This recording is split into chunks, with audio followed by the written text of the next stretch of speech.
There are dire warnings that New South Wales will be hit by increasingly extreme weather. 2015 was the hottest year since climate records began. Your show this July was the single hottest month in recorded history. Australia sweltered through its hottest spring on record. Climate change is now affecting every country on every continent. It's the rate that's of great concern. And what do you put that rate down to? Oh, it's human activity. We have everything we need. Some still doubt that we have the will to act, but I say the will to act is itself a renewable resource. Hello, friends and listeners of Climactic. It's Mark Spencer here, and I'm sorry to say this episode is coming to you late for reasons completely of my own doing. The episode planned for today has been rolled back by a few days, but you can look forward to a live event recorded at the National Gallery of Victoria, put on and organized by La Trobe University, featuring past guest Maisha Moyne, organizer and MC of the first school strike in Melbourne, the head of Greenpeace Australia New Zealand, Amanda Cahill of the New Economy Foundation, and Bob Brown, founder of the Australian Green Party, former senator, all-around legend who probably needs no introduction from me. So look out for that coming in the next few days. But with the opportunity of an open slot for today, we're releasing a bit of a double episode. As you may already know, Climactic has become a podcast network with the launch of our first new show, Artbreaker. And I wanted to bring you not only the first episode here and point you where to go to get more, but I also wanted to bring you this interview with one of Artbreaker's hosts, author and poet Beth Spencer. So you'll first hear this interview with Beth about her journey into writing, her approach to the medium, the climate crisis, and tuna fish. True story. You'll also hear a couple readings of Beth's poems, and then stick around to the end for the first episode of Artbreaker, in which Beth interviews award-winning author James Bradley, who created Australia's first piece of climate fiction. You'll hear readings from James of Clade, his climate fiction novel, and also from his young adult fiction trilogy, The Change. It's a really beautiful episode, and we're really proud of it, and we can't wait to bring you more Artbreaker. We're also looking to expand the Artbreaker team, so if you have an interest in a particular artistic medium and its intersection with the climate crisis, we'd love for you to get in touch with us.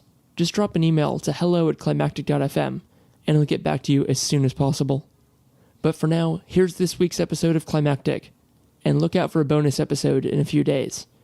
And thanks to Artbreaker host, friend, and collective member Beth Spencer for both this interview and her amazing work with James Bradley for episode 1 of Artbreaker.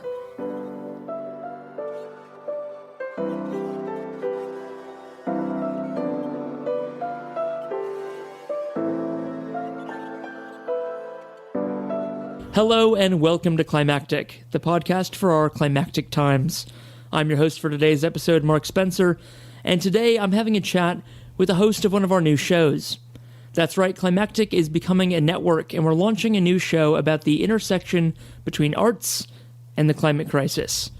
The show's going to be called Artbreaker, and I'm having a chat today with Beth Spencer, one of the new hosts of this show, and someone with a rather interesting story of how we met and started talking in the first place. Beth, I'd love to hear kind of your perspective on how we got linked up. Well, you messaged me on Facebook, and I think it was one of those wonderful things that Facebook does, is it connects people that have never met with people who've never met with people who've never met. Mm-hmm. And so it was like through a mutual Facebook friend, and because we had the same surname. That's right. I'm glad you said it the way that you did, because I tongue-in-cheek, but I did reach out being like, any chance we're related? And no, it turns out that we are potentially very distant members of the same family tree, if the same tree at all, which you look uncannily like some of my nephews, but no, I don't think we've got any relationship there.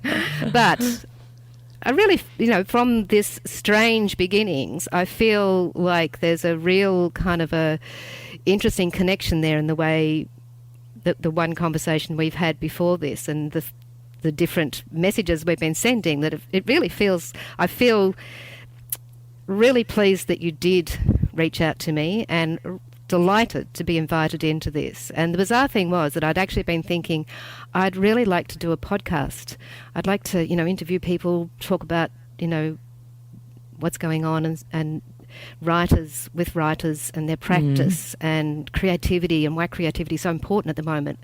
But I don't want to have to learn a whole new trick about how to do the podcasting back end and create an audience and all that kind of thing. And then I opened up my messages and there you were.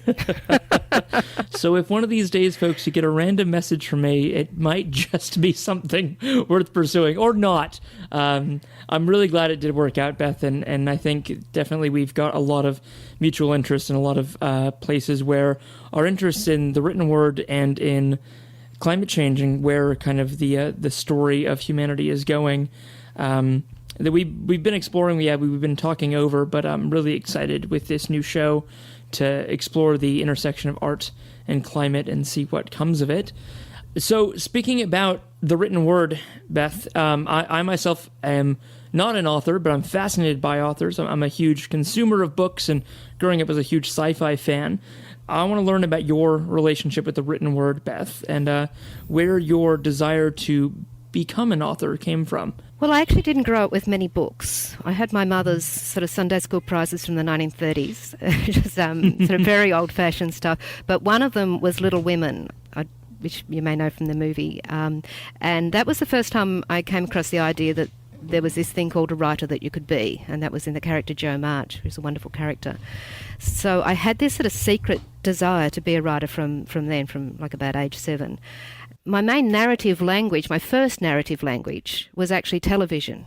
I loved all the sitcoms from the 60s. And would you mind naming some of the titles that kind of spring to mind? Bewitched, the Beverly Hillbillies, Max Smart, the Munsters, the Addams Family. Were you a Bonanza viewer?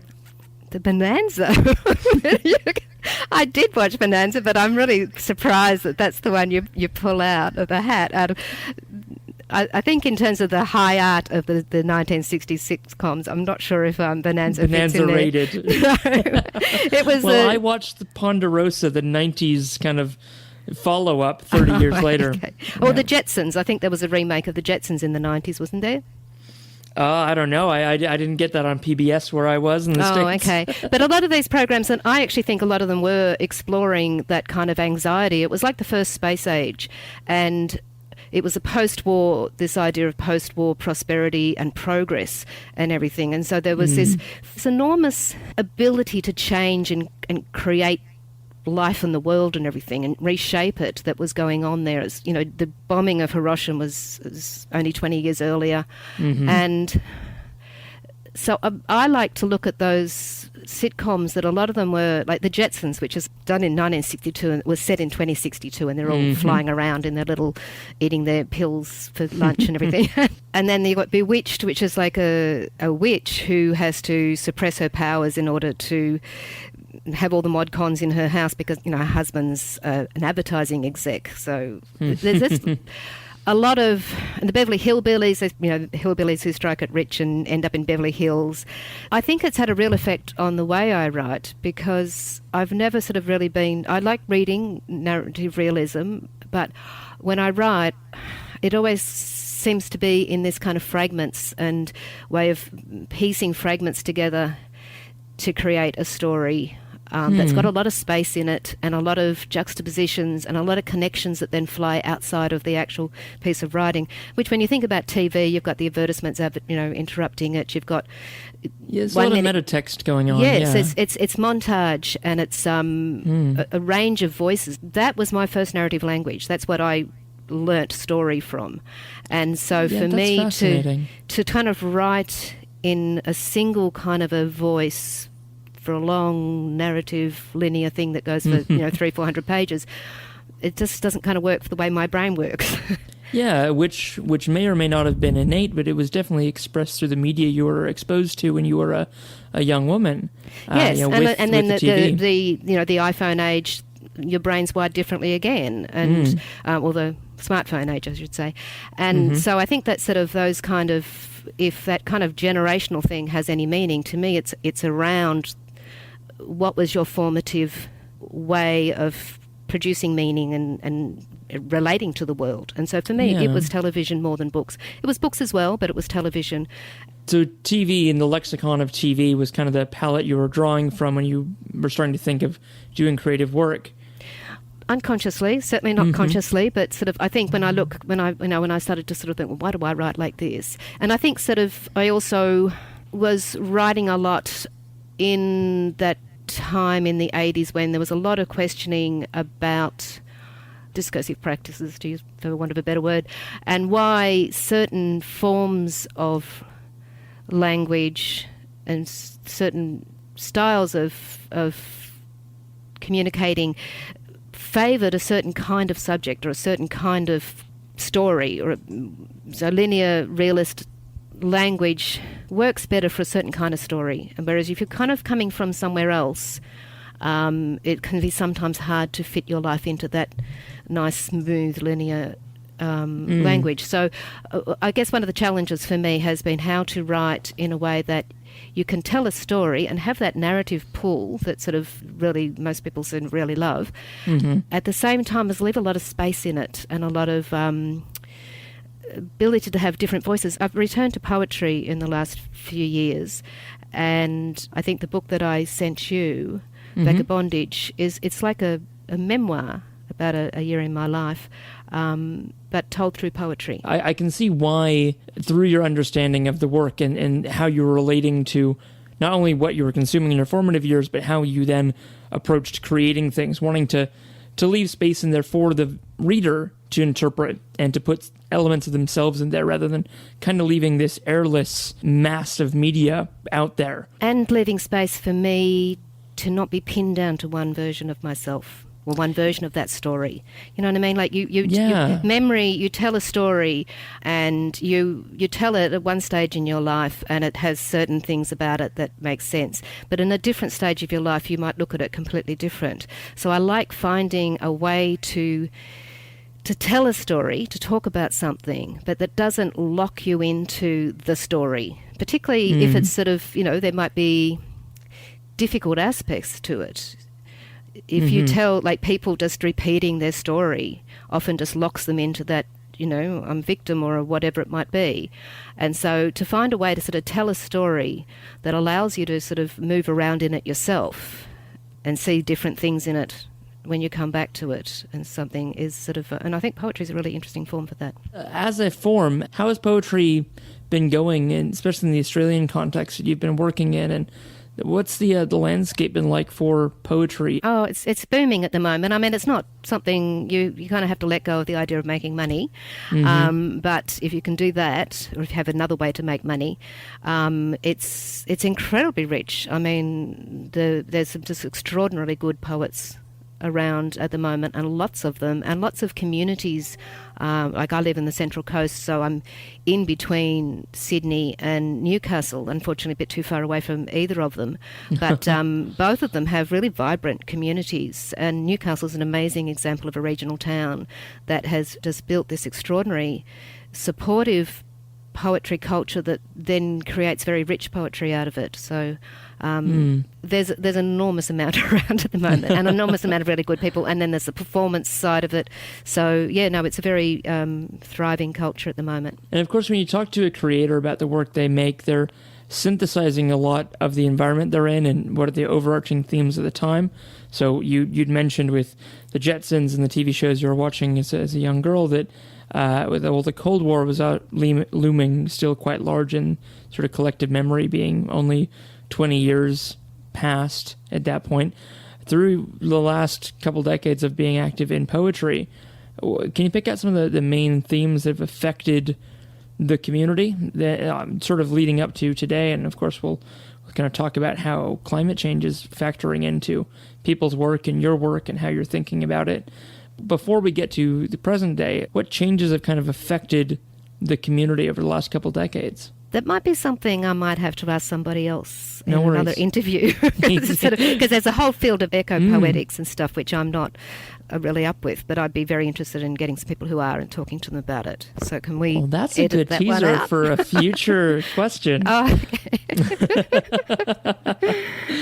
So, Beth, we're going to start talking about your work and your books of poetry. I'm curious, though, to get into the climate crisis. When did awareness of climate change kind of enter into your perception, and then how did it start to affect your work? When I was very young, I was quite religious. I was more religious than even the rest of my family for a while. And I think that was because I was terribly troubled by the suffering in the world.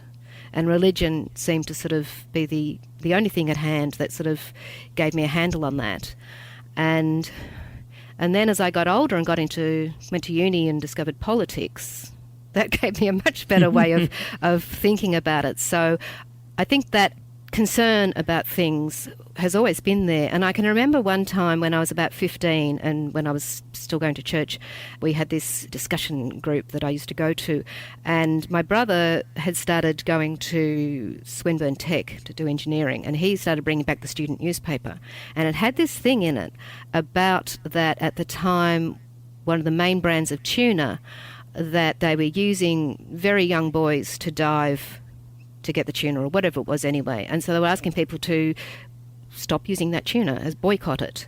And I thought, of course we've got to stop using that tuna. I mean, like, who would even think for 2 seconds that you've got to, and so I went, and of course these people at church would be really concerned about that.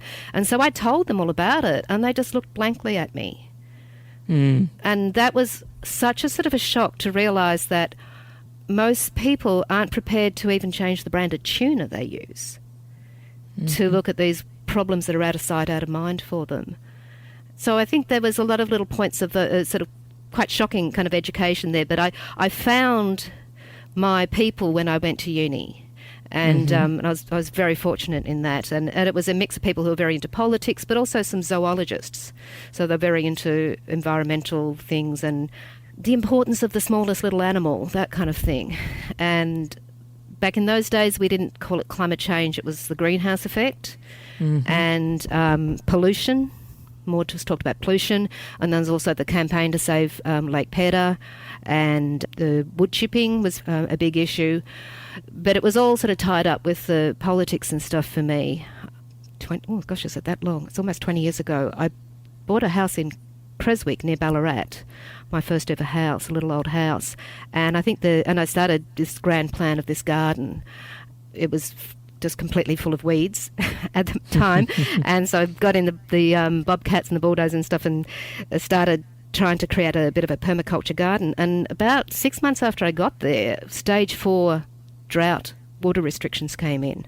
And that lasted all the time I was there for 9 years. So we're not allowed to turn a tap on outside. And I'm trying to sort of establish a garden under those circumstances. So I think that might have attuned me more to... There's something about living in the country and gardening that does change the way you think about the world and the environment and so on. And then, of course...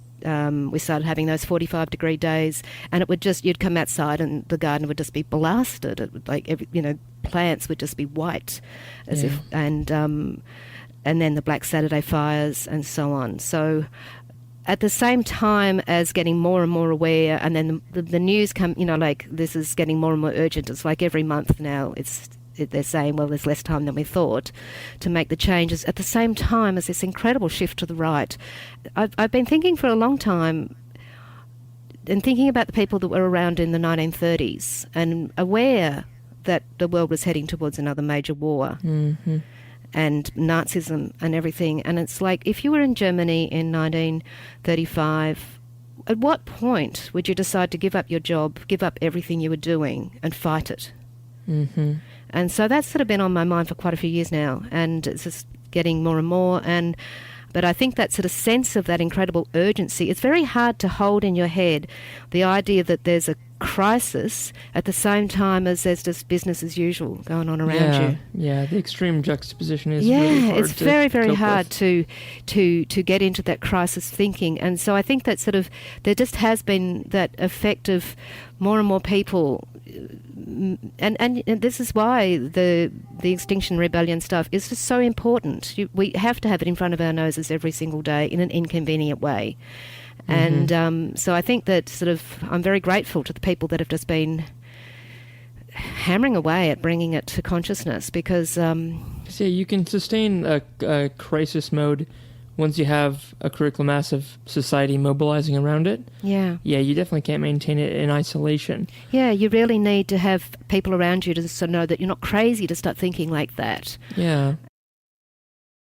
So we're this Art Breaker, our new show. We would do some very fancy production work and potentially even have voice actors or friends reading out works along with willing authors when we get them, which is great. We're a Art Breaker episode about music. We would have instrument stems and various tracks, and it would all be very ornate and interesting. But this is still climactic, and we're keeping things lo-fi and accessible. So Beth has kindly volunteered to read out one of her poems, and we can have a dramatic reading from the author, and then have a chat about it. I'm really looking forward to it. So, Beth, what's the name of this poem? So this is called Free Camping, and it's from Vagabondage, which was about, the whole book is about a year I lived in a camper van. So Free Camping, Wild Things. I was thinking about the year we planted the plastic flowers along the fence. So hardy, no watering. Was it the same year I ate the wattle seeds to see if I might die? Or the time I found that rusty knife? I should have known that the seeds were friendly because wattle sap was our chewing gum.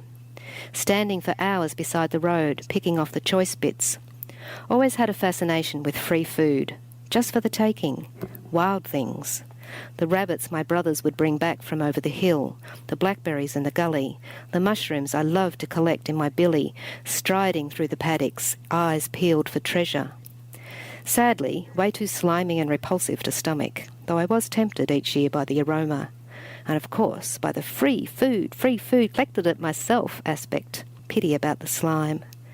And here, beside a river, I eat kefir for breakfast, nurtured it myself. A culture of bacteria multiplying happily in milk, an ecosystem in a jar. Loves to travel, thinking perhaps of those years it spent riding on horseback over the steppes. Thinking me about the billions of organisms that make up me, whole worlds, and connect me out into other worlds through a skin full of critters. A wilderness of small things, mattering. And I too am a wild thing, growing in my mother's womb unwanted, wrong time, wrong place, twisting and turning, can't get comfortable, entering the world in the witching hour, face up and howling. So I'm curious in what ways that started to play out in your work, especially at times when you're feeling that crisis mode. Did it feel like an imperative to begin to engage with through writing, which was the medium you were kind of putting your thoughts out into the world with? Yeah, it's been quite challenging because you sort of think, well, do I just keep writing the books I'm writing because that's who I am? And one thing I have learned over many years of writing is that you kind of have to be the writer you are, not the writer you think you should be. But at the same time, I do see that there's a really strong role for creativity of any kind, and creativity that does explore that kind of personal politics and just the way we think and feel. But at the same time, yeah, it is challenging for me about sort of, am I doing enough? So I have actually started a piece that is more directly confronting it. And I used to always think it was a bit precious when people said you don't talk about a work in progress because you'll jinx it. But I've learned that it's true. But now you're there. Yeah, now I'm there, and you kind of got to hold the energy of it. And if you start talking about it too much, it does kind of, why write it if you've already talked about it? But so this is the first time it's new for me to do something like that. But I don't think that's the only way artists and writers can respond. I think it's about, even just making connections, in the Facebook, is a great connector of artists and writers and people in politics and stuff. And any connection you make with anybody is important for how we're going to get through this. And I think for me, Facebook is kind of like microblogging. And so I share an awful lot of political stuff, and that's one kind of outlet for me. But the way I deal with things is through writing. It's like if you're in it for the long haul, health problems and stuff, that means I can't kind of get out there in the barriers like I would like to. But I think we all have to find our own response to it and our way of connecting in with it. But I think it is about connecting in. And that's why I was very pleased with your, invitation to join your little collective. Our pirate ship. It's an absolute pleasure to have you on board, Beth. With your decision to get involved in this active way of writing a piece, kind of imagining that future of grappling with it without talking about details or anything. But the decision to get to that point, Was that because you were exposed to other like-minded people? You were seeing other works? This was kind of a thing that you could see was a way in which you could begin to grapple with climate change? It's actually been quite an interesting experience so far, because by imagining the worst and then trying to sort of, well, how would you choose? How would you cope with that ethical dilemma and this thing and so on? Because to me, it's not just about what's happening to what we think of as nature, but it's also the kinds of choices and decisions we're going to be confronted with. It was almost calming in a way to actually confront it.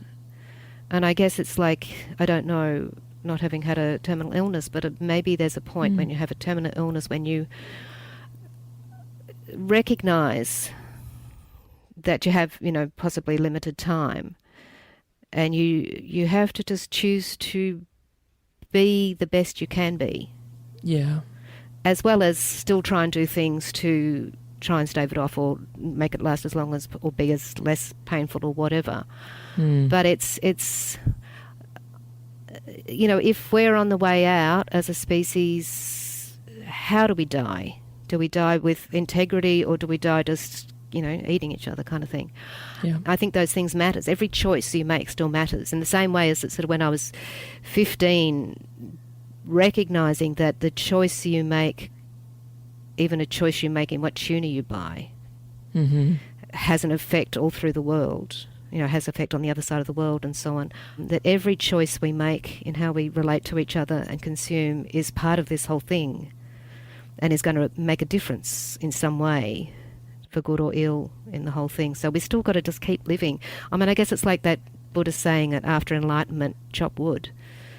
Instead of even when you've got to go, okay, this is probably happening, you've still got to work out how to live in the best way you can. Yeah. As well as trying to contribute something to try and lessen the impact of it or to change it or whatever. But for me, it's also very much about politics. I mean, I've... a family member was sort of sent me a message saying, I agree with you about climate change and all this kind of stuff, but I know he voted Liberal. And I just think, he's saying, I try and do the best, I have solar and try and recycle a bit and stuff, and those little tiny decisions are important, but then if you go and vote in a government like this, they're making massive decisions and choices and changes that are going to have huge effects. And so, in a way, I still see sort of who you vote for is probably one of the most important things you're going to do. So here's the question then, Beth. As a writer, could you write a character? Could you really inhabit someone who holds that contradictory nature of believing in, like, acknowledging the truth and yet voting against it for surface anodyne reasons? It's not, it doesn't sort of, it's a thought, that's an interesting thought. You might want to write that one. But that would be an interesting story.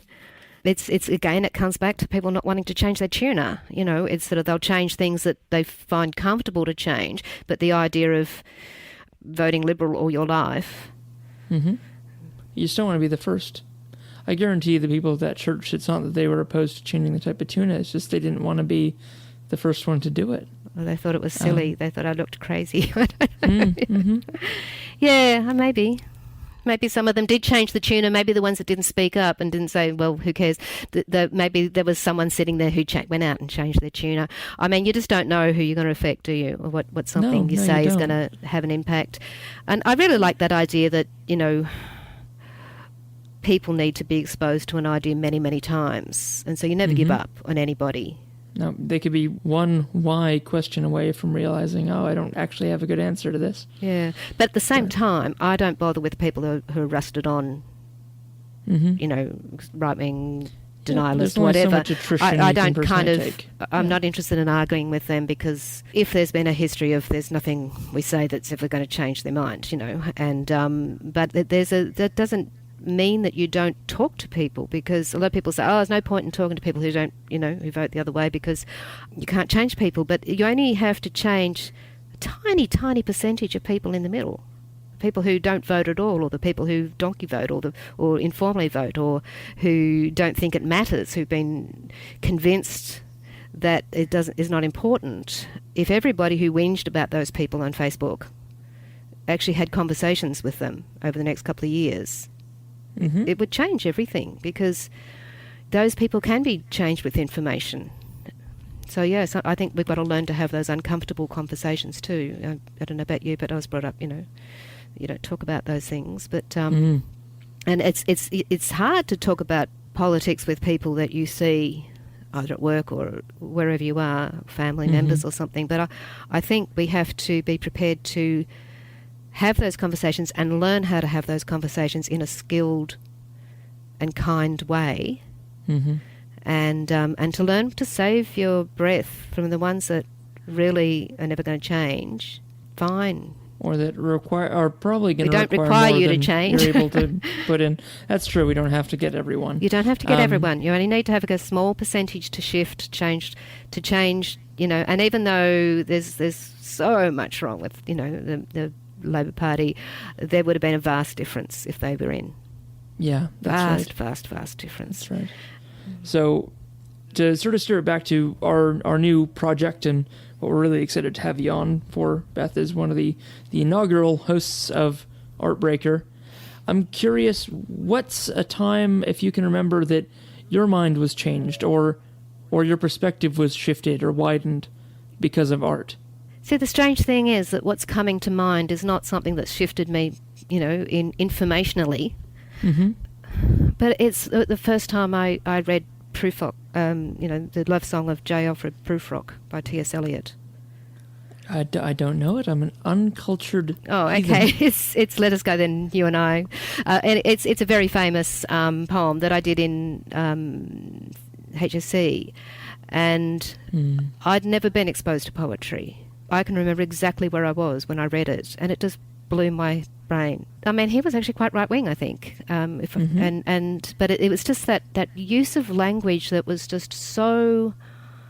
I kind of feel it did something to me. And I like to think that it's not necessarily the informational content that gets put in by art and creativity and beauty and that magic of something that's just put together in a different way. It's also that it shifts something in your brain, and that then can allow in other ideas, maybe with a bit more ease.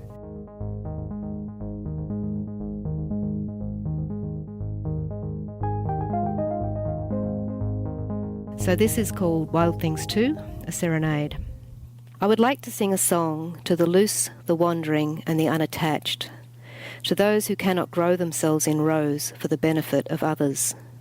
I sing to the ones whose invisible roots disappear down deep into the earth to bring up treasure, to those whose mutations may one day prove beneficial when all hope has failed.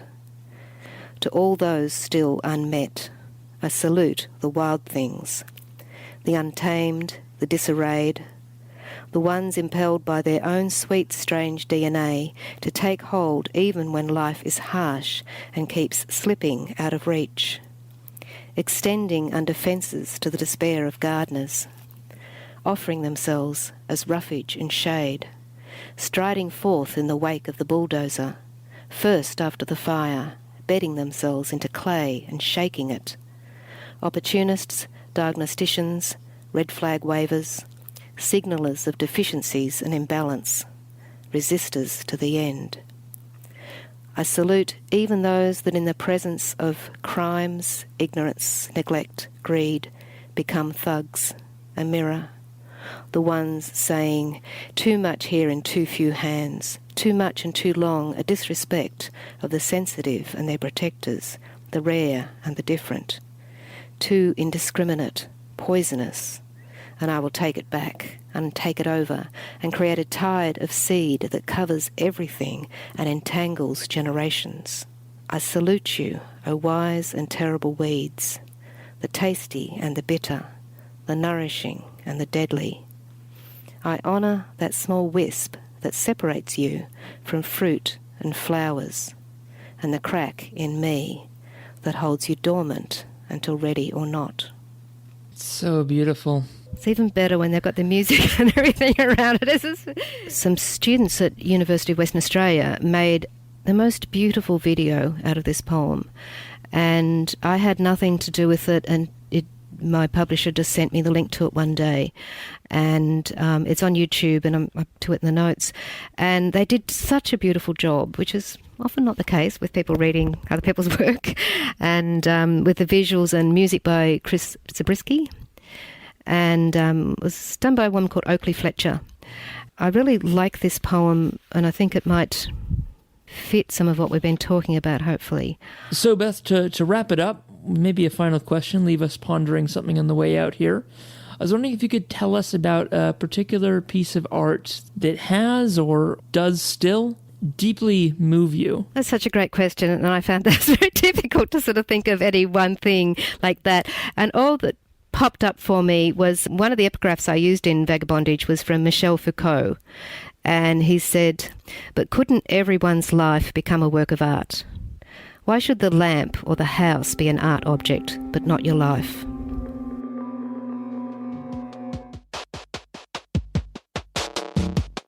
Welcome to Artbreaker.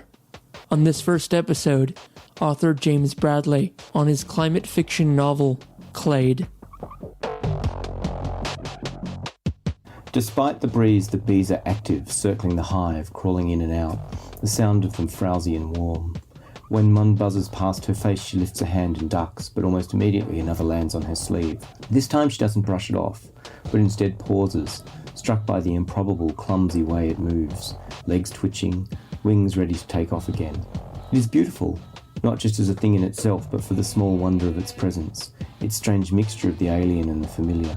Extending a finger, she touches the fabric in front of it, observing the way it pulls back, the flash of aggression before it launches itself into the air, circling past her face so that she must duck once more.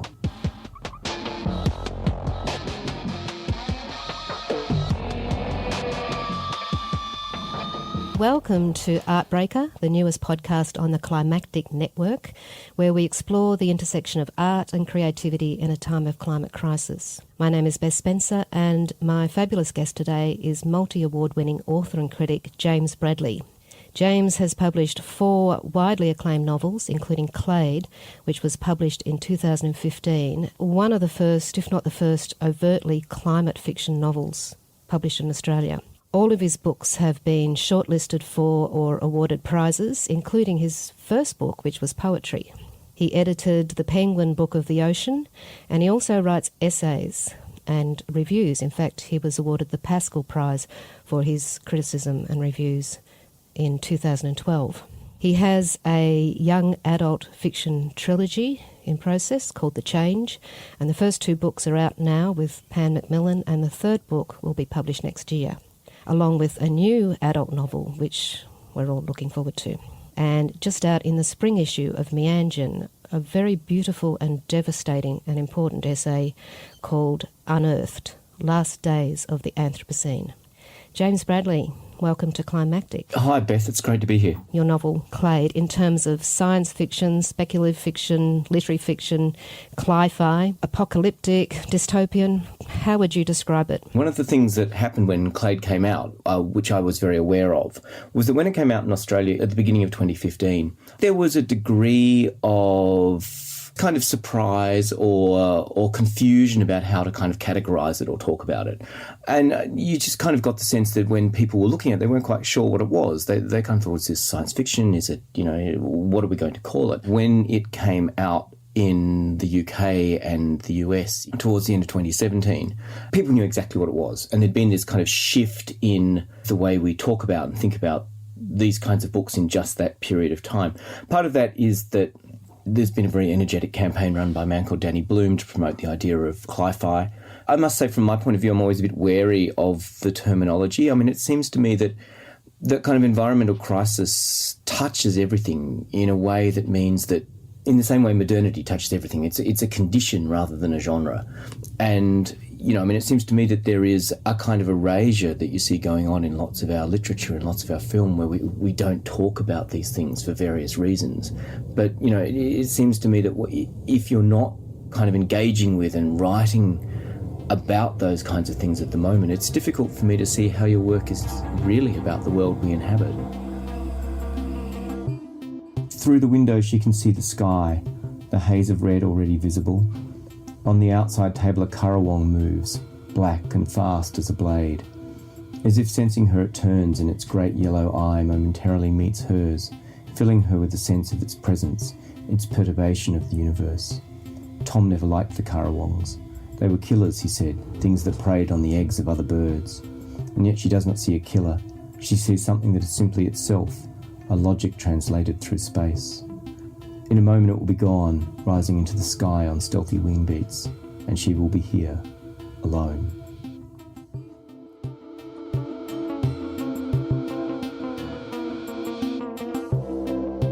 There was a wonderful essay written about 15 years ago now by Robert Macfarlane, and one of the things he said was that climate change is difficult to write about because it happens gradually, and what it lacks is the kind of iconography that comes with other kinds of apocalyptic writing. So, you don't have that flash of the nuclear, you don't have the red button, you don't have the hordes of zombies. It's quite a difficult thing to kind of capture this process of gradual change. I think the way we write about it has moved on since then. I do think one of the things that's really interesting over the last 5 or 10 years is watching the way kind of metaphorical language for talking about these things has begun to emerge, and the way that you see particular kind of images and motifs and ideas kind of recurring in books that are engaged with these questions, which I think is very interesting. I mean, the book, in a lot of ways, is a book about time. I mean, in an odd kind of way, I see it as a kind of geological fiction. It's a fiction that's about deep time in both directions. The last time Tom came up here, he stood on the deck and watched the birds. He looked old, his face haggard. "They're dying, he said, glancing at her as he spoke. He waited for her to answer, and when she did not, he said, "Not just here, but all over the world." "They look fine to me," she said, irritated. "They might look fine, but they've stopped breeding. Or if they're still breeding, their eggs aren't hatching, or the heat is killing the chicks. The ones you can see here are adults because they're all that's left, and when they're gone, that will be the end of them. They're a ghost species."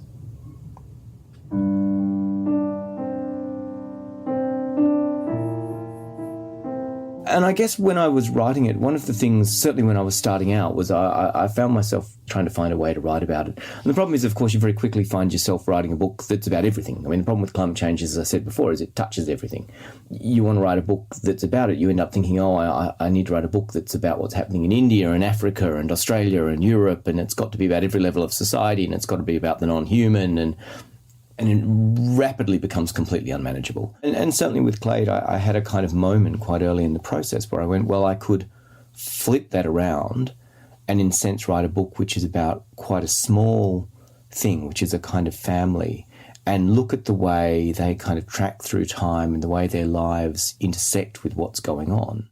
I mean, that seemed to me to be a really interesting approach because, I think there's a couple of things there. It pushes you back onto the idea of kind of human continuity, which I think is really important, that kind of sense that climate change and environmental crisis is transformative. Thinking of it as a kind of rupture or a kind of break, a kind of end of history, is really problematic. We kind of lose our connection to it. But also I think because it allowed me to do one of the things I really wanted to do with the book, which was to understand for myself what it might be like to live through that. And one of the things I was trying very hard to do with the book was to create an effective sense of what it might be to live through ongoing climate change over generations. Can you tell us a bit about the title, Clade?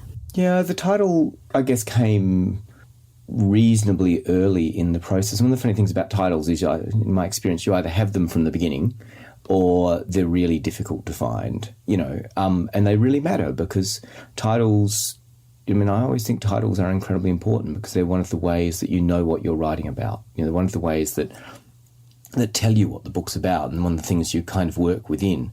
But the word itself, clade is a scientific term. It means a group of organisms with a common ancestor.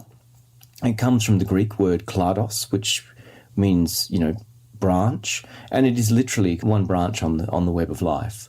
And I kind of loved it because it, first of all, that's in a sense what the story is. It's about this one family, but it was also that the word itself, I don't know, I kind of love the texture of the word. I love words. I love that kind of, I often love I guess, the kind of textural nature of language. And Clade's one of those wonderful words that simultaneously feels very sleek, it feels very modern, it feels very scientific, but then it's got this wonderful kind of echo of words like glade, so it makes you think of forests and sacredness and a series of things like that. And I love that kind of duality about it. So I just like the word. Does that make sense? It's a wonderful kind of feeling word. And I often think we end up talking a lot about books in kind of thematic terms, but we don't talk very much, I think, about the linguistic qualities of them and the kind of textural and rhythmic qualities of them. And certainly when I'm writing, they're the things that I'm worrying about, like what's it sound like from sentence to sentence, what's the rhythm feel like, how's it kind of working. I think it's a great title for all those reasons, but also because it also gives an idea of the structure of the book. It's like interlinked stories that also kind of feed back into each other in lots of different ways. So this ongoing family over 50, 60 years is kind of like a multifaceted protagonist, if you think in that classic plot way of you've got a protagonist and an antagonist. So the family, they're standing in for all of us in some ways, and in a classic way that would then pose the extreme weather as the antagonist, the enemy almost, that's threatening them and that they're trying to work around or survive. I don't think I'd ever thought about that kind of connection to the traditional idea of the landscape in Australian literature before. That's really interesting. You were talking about the structure before, and one of the things I wanted the structure very much to do was to work, I guess, like a poem. I wanted that sense that the book, it's in 10 parts and the parts all kind of speak to each other across the book. And occasionally people say it's a book of stories, and it's like, it's not a book of stories, it's a novel. It's just a novel that doesn't have a kind of central narrative. I guess in terms of kind of making that work, I suppose I had a kind of structure from the beginning, and it always seems to me that we assume that narrative only, or that narrative energy only arises out of those kind of traditional ideas about, kind of Aristotelian ideas about kind of conflict and change and things like that. But it seems to me you can actually generate urgency in a whole series of other ways, and some of them around voice. There's other kind of techniques you can use. So it is a book that I guess kind of moves away from a conventional narrative to be in pieces. That seems to me to be simultaneously a way of, as you say, offering different perspectives, showing you change over time. I guess one of the things I really wanted the book to do was for a lot of it to happen in the gaps. I wanted to write a book where so often 10 years will have passed between the different sections, and it doesn't fill in the blanks quite often. And I wanted that sense that what's absent is really present in some sense, because that kind of captures one of the things that's happening in the book, which is this kind of thinning of the world and this kind of losing of the world and this dropping away of things. But it also means that as the book goes on, you get this kind of acceleration in time. So I wanted this kind of sense that it was moving forward in time more and more towards the end as it kind of moves out into the future.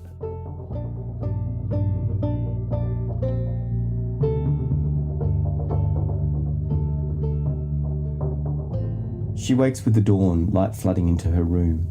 When she and Tom bought the house, it was impossible to sleep past sunrise, especially in summer. Daybreak bringing kookaburras and cuckoos and swooping flocks of cockatoos, their crazed laughter and screeching clamour echoing through the trees like a memory of the primordial forest. The diversity and profligacy of the bird life was a big part of what Tom loved about being here. His pleasure in it a source of amusement for the two of them. It was the there-ness of them he said he loved, their presence and life, and total absorption in the moment. Most of the birds are gone now. She's not sure when they began to disappear. Elsewhere there have been huge die-offs, great waves of birds falling from the skies. Yet here the process has been more gradual, species slowly disappearing, those that remain less numerous with each passing year.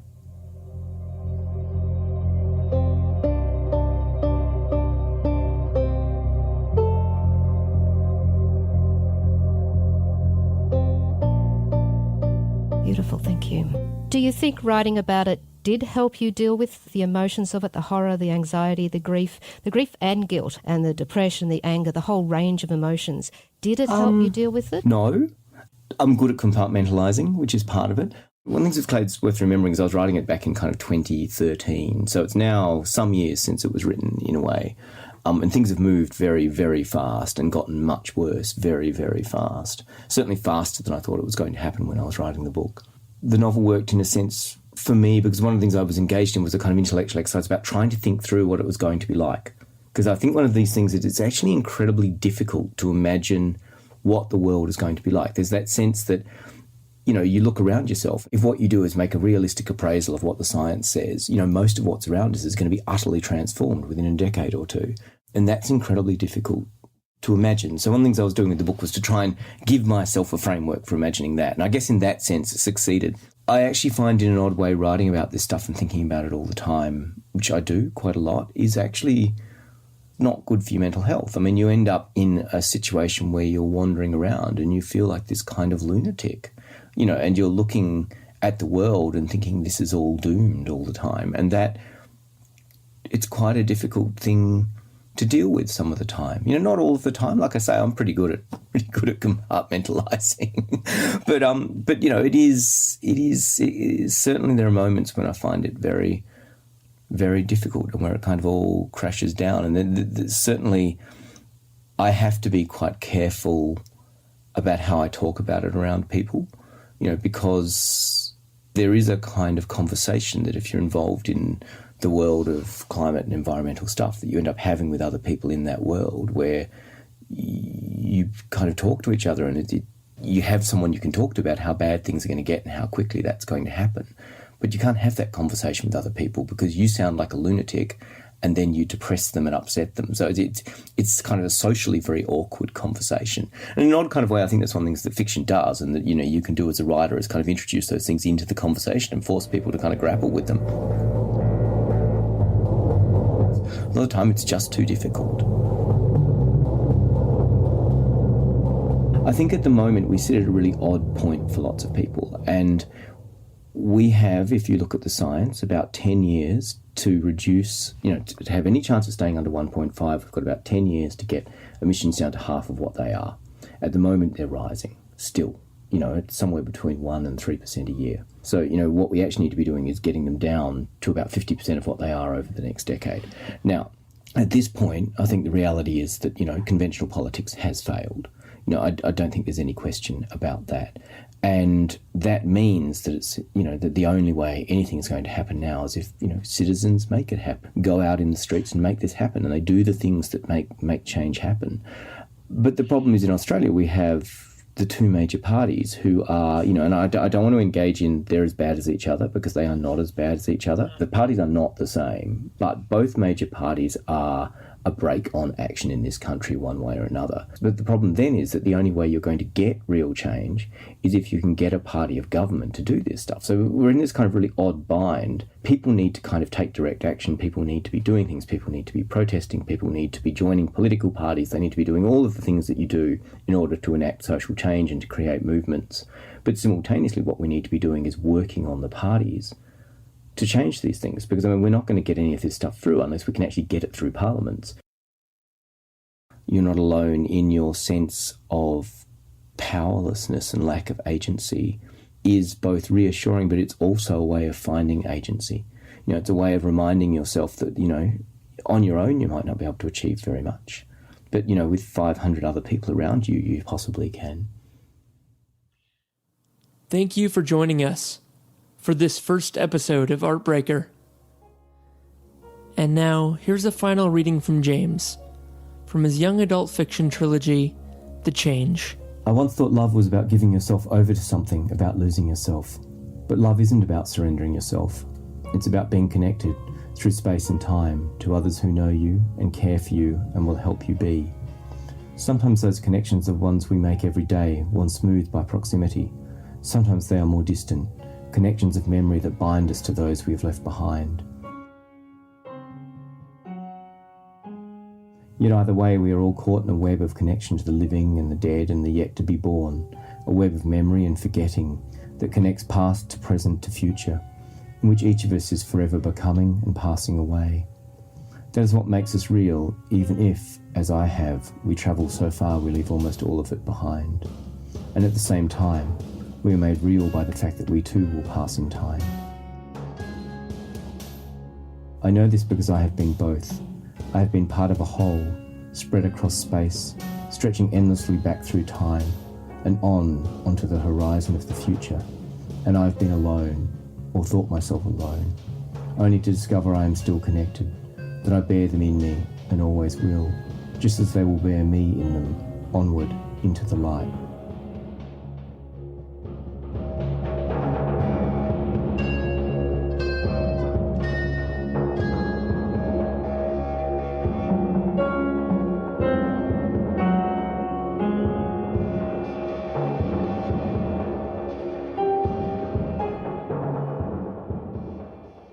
Thank you for joining us for the first episode of Artbreaker, the show all about how and why art is being made in these climactic times. This is the first new show on the Climactic Network and is a production of the Climactic Collective, a group of climate-concerned citizens from Australia and the South Pacific, dedicated to creating a space for the climate community to share their stories and be heard. The collective is open and welcome to new members. So if you've got podcasting or media skills you'd like to share with the community, or you'd like to develop them, you're very welcome to get in touch with us. All the details can be found at www.climactic.fm or send us an email to hello@climactic.fm. Beth Spencer was the interviewer and host for this episode. James Bradley was our guest, and the music on this episode was from 9 Inch Nails and their Creative Commons album, Ghosts. You can find a link in the show notes. If you enjoyed this show, we'd greatly appreciate a rating and review at Apple Podcasts, and if you'd share it with a friend. Thank you for listening, and stay creative in these climactic times. Thank you for joining us. You've been listening to the Climactic Collective, a podcast network dedicated to lifting the voices of the climate community. You can find out more about the people behind Climactic and all the shows we produce at climactic.fm. We are a social enterprise podcast network, and we greatly appreciate your support. You can find a link to our Pozible where you can support us directly in the show notes of this episode or from our website. Thank you for listening, and from the whole Climactic Collective, keep up the great work and take care of each other in these climactic times.